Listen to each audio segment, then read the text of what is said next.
The following graph gives information about two examples of input process output.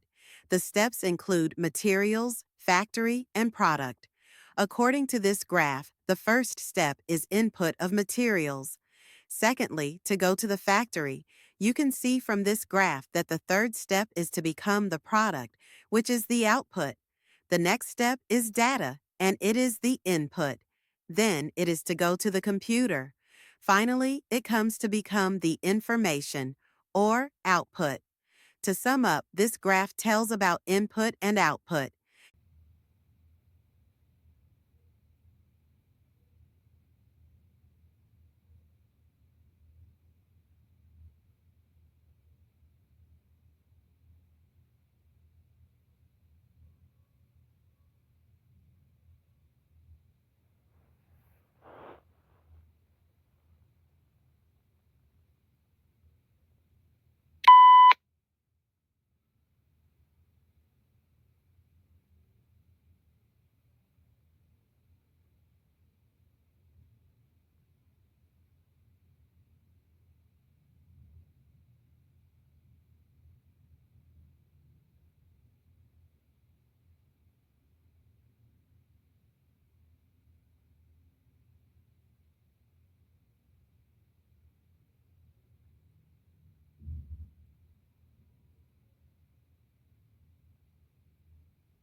The following graph gives information about world population development from 1750 to 2050 in developing and industrialized countries.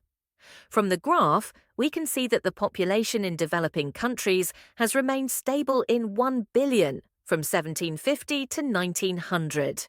After that, it witnessed a dramatic increase to 10 billion until 2050. However, for industrialized countries, it remained at a relatively low level throughout the years, which is around 1 billion. In conclusion, while developing countries have undergone a sharp population increase, the population in industrialized countries has seen little change.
Answer. The following graph gives information about different zones globally. The pink areas means polar zones, and they are found over 60 degrees north and south. And yellow areas standing for the temperate zone can be found between 30 to 60 degrees north and south. When we look at the area lower than 30 degrees north and south, there is the green zone, representing the tropical zone. To sum up, there are different zones in different latitudes.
This image shows the population distribution of Australia.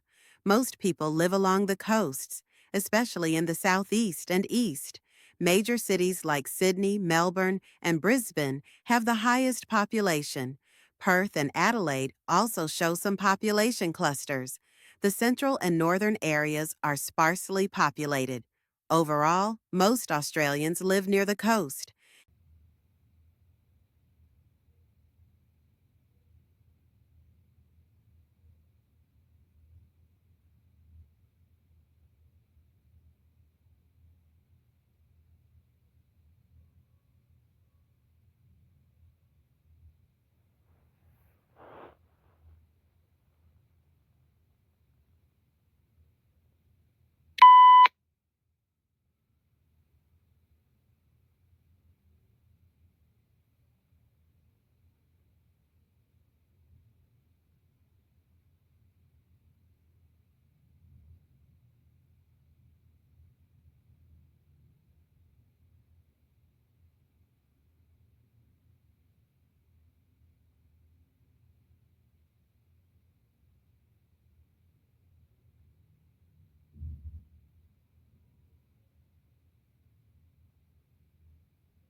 The pie chart gives information about students' hours spent at the university. The items include sleeping, leisure and sports, grooming, and so on. According to this graph, travelling is around 1.5 hours, and leisure and sports is higher, which is around 3.9 hours. You can see from this graph that the highest one is sleeping, around 8.3 hours. Also, the lowest value is grooming, and it is around 0.8 hours. In conclusion, it takes students most hours in sleeping at university.